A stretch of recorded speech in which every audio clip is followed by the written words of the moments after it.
Juste avant Noël, ces trois belles étudiantes en Polytechnique ont suivi leurs petits amis chez eux pour une petite fête. Elles ne savaient pas qu'elles allaient devenir un sacrifice de décembre. Voici une grande leçon pour les jeunes filles d'aujourd'hui. Voici ce qui s'est passé. C'était un matin calme, comme d'habitude. Mama Toba s'était levée tôt, le cœur lourd comme une pierre dans une rivière. Elle s'agenouilla sur son tapis et commença à prier, sa voix s'élevant comme le chant du coq du matin. « Toba, viens prier !» appela-t-elle.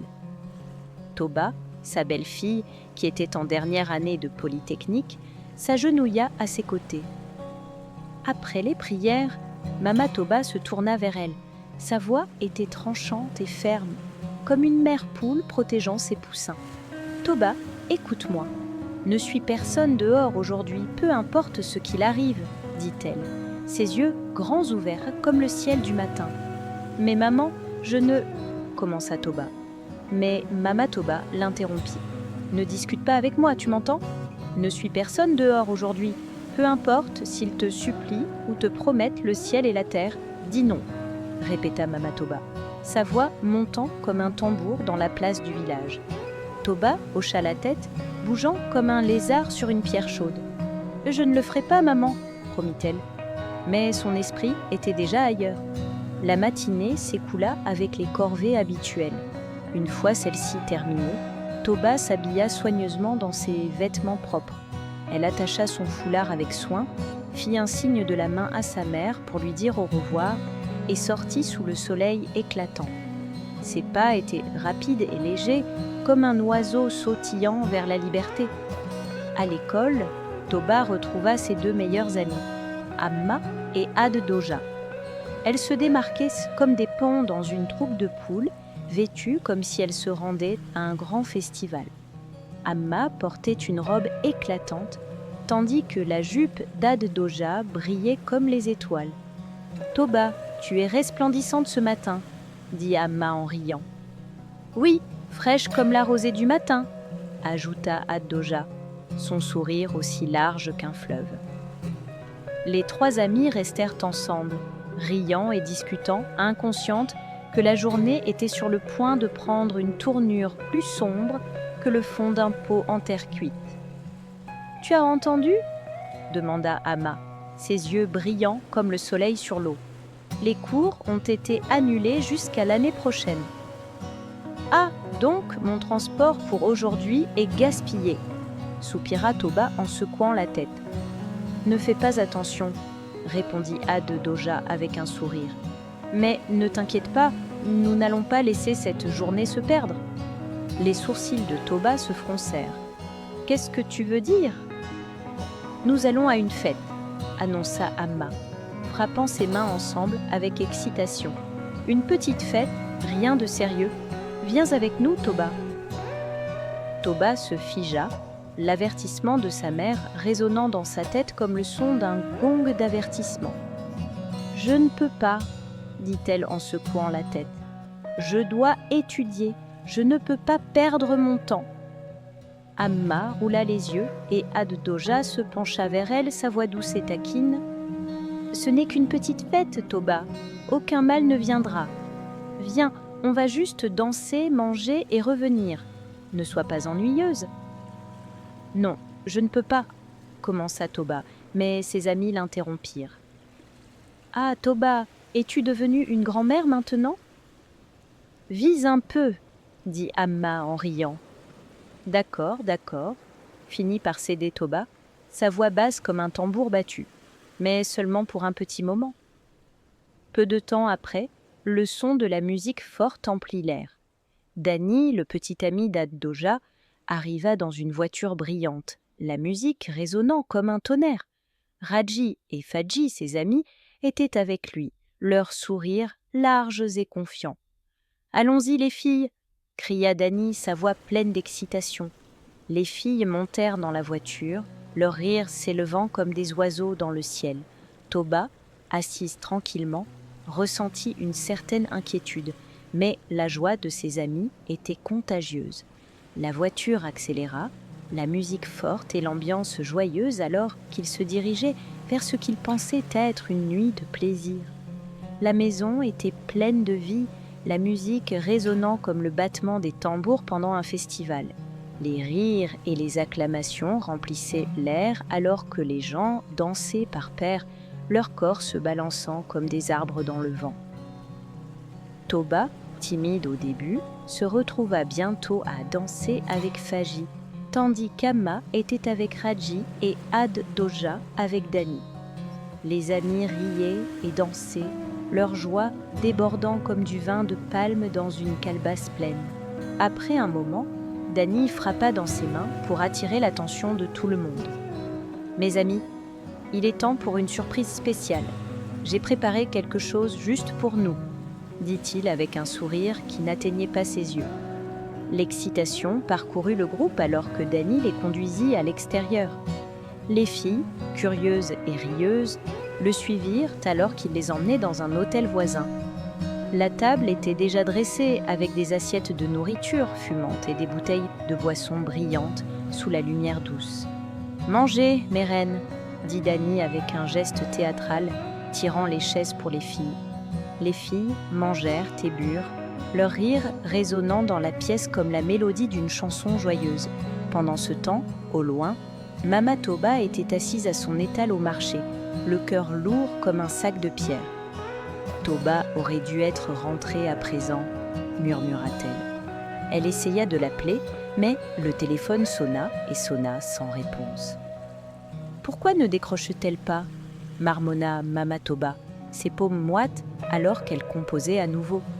Son esprit était agité comme le vent avant une tempête. De retour à l'hôtel, le téléphone de Toba vibrait sur la table, ignoré dans le bruit et l'excitation. Elle ne l'entendit pas, la musique étant trop forte et la nuit trop envoûtante. Mais soudain, l'enchantement commença à s'estomper. La tête de Toba devint lourde, comme si quelqu'un y avait versé du sable. Sa vision se brouilla et ses jambes tremblèrent. Elle s'agrippa au bord de la table, mais la pièce tournait de plus en plus vite. Amma fut la première à s'effondrer, suivie par Ad-Doja. Toba lutta pour rester réveillée, mais ses forces la quittèrent et l'obscurité l'engloutit complètement. Quand Toba reprit conscience, elle n'était plus dans l'hôtel. L'air était froid et sentait la terre humide. Elle regarda autour d'elle et vit des murs fissurés et des fenêtres cassées. Elles étaient dans un bâtiment inachevé, perdu au milieu de nulle part. Ses mains et ses jambes étaient attachées avec des cordes épaisses.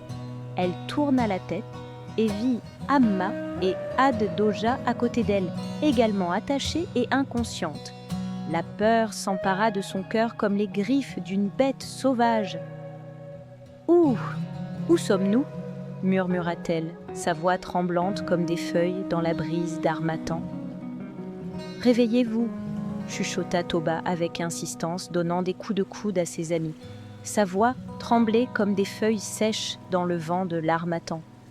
Les filles bougèrent lentement, leurs yeux s'écarquillant de peur en découvrant leur environnement.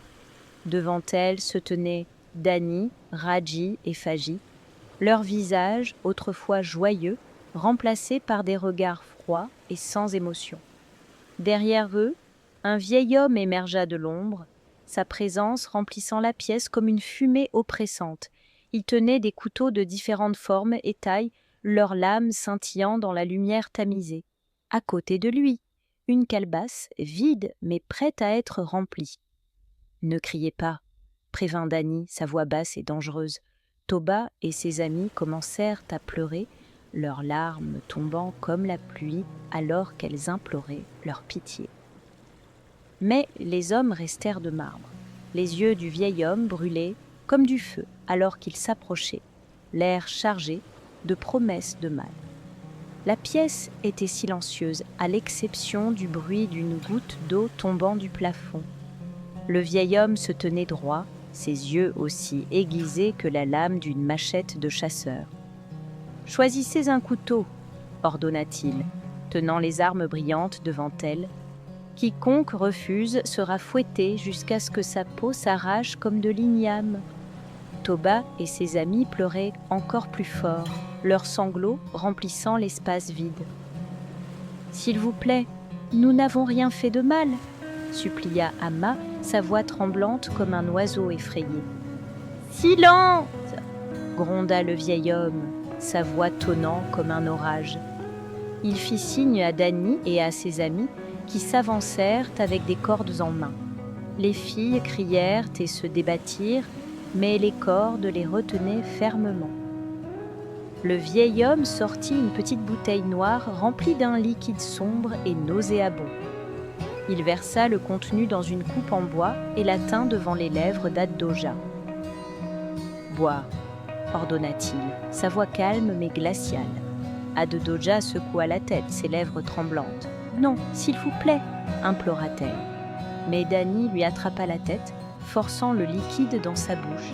Elle avala, son corps tremblant alors que des larmes coulaient sur son visage.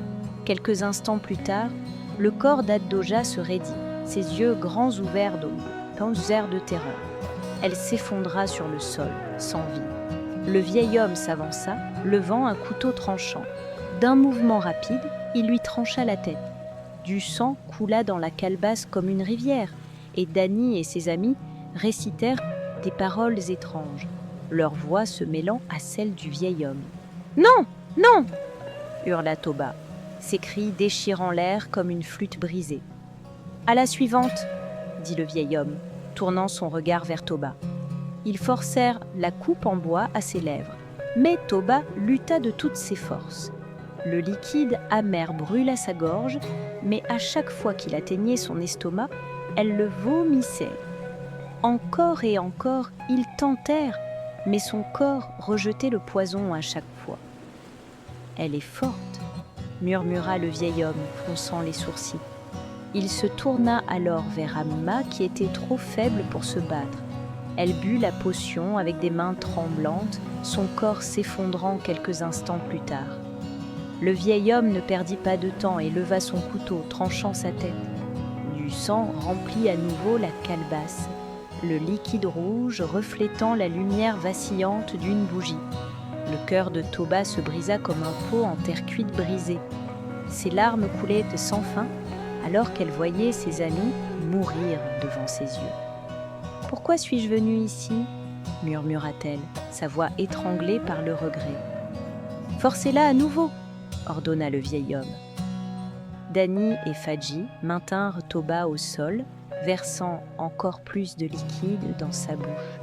Mais peu importe combien ils essayaient, elle le vomissait toujours. Son corps refusait de céder.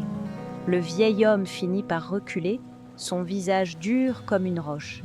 « Elle ne peut pas être tuée !» déclara-t-il, sa voix lourde de colère.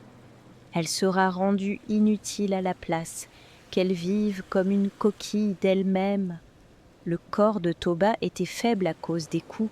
Ses larmes se mêlaient à la poussière sur son visage alors qu'elle restait assise dans l'obscurité, son âme écrasée. Le vieil homme se prépara pour la dernière étape de son rituel, mais il savait qu'il ne pourrait pas la tuer. Pendant ce temps, au marché, la vie continuait son cours. Mais Mama Toba ne pouvait se débarrasser du sentiment d'inquiétude qui lui pesait sur le cœur. Ses mains tremblaient alors qu'elle disposait les ignames sur sa table en bois. Elle essuya la sueur sur son front et prit à nouveau son téléphone. « Toba, réponds » murmura-t-elle, composant le numéro de sa fille pour la 10e fois. Cette fois, le téléphone ne sonna même pas. Il était éteint. Le cœur de Mama Toba battait comme un tambour dans sa poitrine et son esprit s'embrouillait avec des pensées plus sombres qu'une nuit orageuse. « Dieu, protège mon enfant !» pria-t-elle à voix basse, ses lèvres bougeant rapidement. Loin de là, Dany et ses amis suivaient les instructions finales du vieil homme. Toba, à peine vivante, fut jetée hors de la voiture au bord de la route, en face du marché. Ses vêtements étaient déchirés, son corps meurtri et sa peau tachée de sang. Elle était immobile, comme une poupée de chiffon abandonnée dans la saleté. La voiture démarra en trombe, disparaissant dans la poussière. Une femme du marché fut la première à la voir. Elle poussa un cri, laissant tomber le panier de tomates qu'elle portait. « Ah, quelqu'un, venez voir !» cria-t-elle. Les gens accoururent sur les lieux, leur voix montant comme un essaim d'abeilles. « Qui est-elle ? Que lui est-il arrivé ?» criaient-ils, leurs visages remplis de peur. L'étal de Mama Toba était proche de la route. Elle entendit le tumulte et courut vers la foule, ses pieds bougeant plus vite qu'il ne l'avait jamais fait. Quand elle vit la jeune fille allongée là, ses genoux fléchirent et elle poussa un hurlement qui transperça les cieux. « Toba, mon enfant !» Toba ouvrit faiblement les yeux. Sa voix n'était qu'un murmure emporté par le vent. « Mama !» réussit-elle à dire avant de s'évanouir dans les bras de sa mère. Les larmes de Mama Toba coulèrent librement alors qu'elle berçait sa fille. Sa Toba si radieuse n'était plus qu'une ombre d'elle-même, son corps brisé et son esprit détruit. Sans perdre un instant, Mama Toba souleva sa fille, sa force alimentée par le désespoir. « Faites place, cria-t-elle, se frayant un chemin à travers la foule. Elle porte Toba directement chez le prophète, son esprit inondé de prières. « Dieu, ne laisse pas mon enfant mourir. S'il te plaît, ne permets pas que ce soit la fin. » murmura-t-elle, sa voix tremblant alors qu'elle approchait de la porte du prophète. Le prophète, un homme à la longue barbe et aux yeux semblant voir au-delà du physique, ouvrit la porte avant qu'elle ne puisse frapper. « Faites-la entrer, » dit-il doucement, son ton calme mais sérieux. Mama Toba déposa Toba sur le tapis, ses mains tremblantes alors qu'elle expliquait ce qui s'était passé. Le prophète hocha la tête, ses yeux scrutant la jeune fille fragile devant lui. « Ce n'est pas une bataille ordinaire, » dit-il, sa voix lourde, « mais avec la prière, elle vivra. » Mama Toba s'agenouilla à côté de sa fille, ses mains jointes fermement. « Faites tout ce que vous pouvez, prophète. Sauvez mon enfant, » supplia-t-elle, sa voix brisée par l'émotion alors que des larmes coulaient sur son visage. Dehors, la foule murmurait, leur chuchotement répandant l'histoire de la jeune fille ensanglantée retrouvée au bord de la route. Le marché, qui était autrefois rempli de rires et de commerce, était maintenant plongé dans un silence de peur.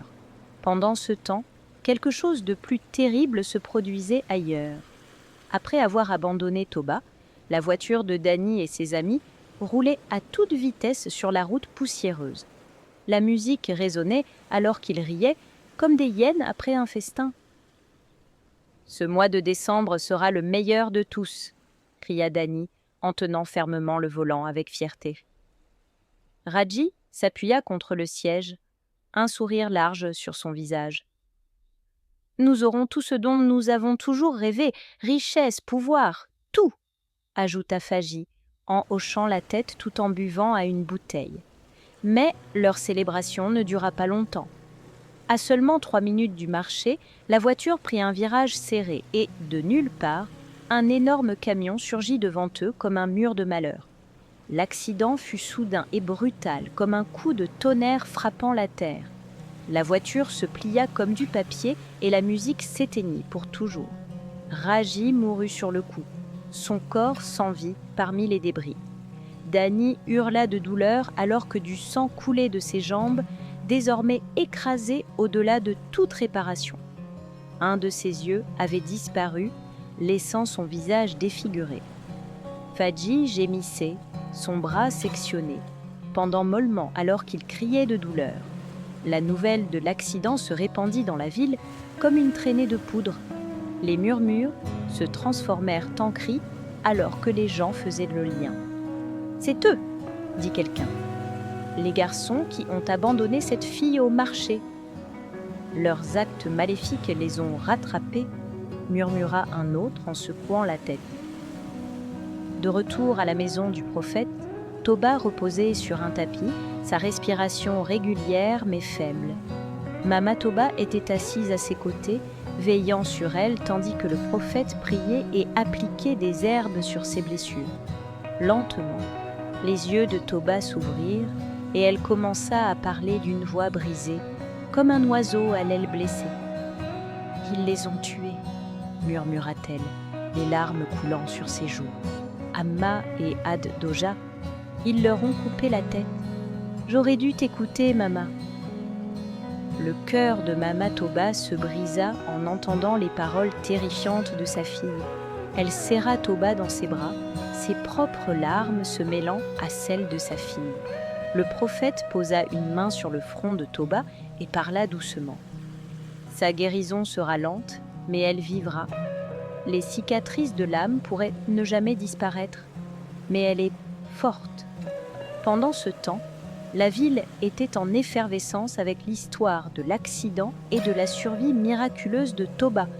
Les gens parlaient de justice divine, de la façon dont le mal ne peut jamais échapper à la punition. La police arriva rapidement, extrayant Dani et Faji de la voiture détruite, brisée et blessée. Ils furent transportés à l'hôpital avant d'être jetés en prison. Leur rêve de richesse s'était transformé en cendres. Dani, assis dans sa cellule, ses jambes disparues et son unique œil fixant le mur, marmonna. « Pourquoi avons-nous fait ça ? Nous aurions dû rester pauvres. » Faji, serrant le moignon où son bras avait été, baissa la tête de regret. De retour chez le prophète, Toba récupérait lentement. Elle ne pouvait plus marcher sans aide, et sa voix était faible, une ombre de ce qu'elle était autrefois. Le prophète dit à Mama Toba, « Votre fille vivra, mais elle portera ses cicatrices pour le reste de sa vie. Que son histoire soit une leçon. » Mama Toba pleura en tenant sa fille contre elle. « Au moins, tu es en vie, » murmura-t-elle. La ville apprit de la tragédie de Toba. Les parents avertirent leurs enfants d'écouter leurs conseils et d'éviter les tentations. Les jeunes filles jurèrent d'être plus prudentes, leur rire désormais teinté du souvenir de l'histoire de Toba. Le mois de décembre, qui avait commencé dans la joie, se termina dans la douleur. Amma et Ad-Doja étaient partis. Dani et Faji étaient ruinés et Toba ne serait plus jamais la même. Son histoire devint un avertissement qui résonnait dans toute la ville. « Faites attention à qui vous suivez,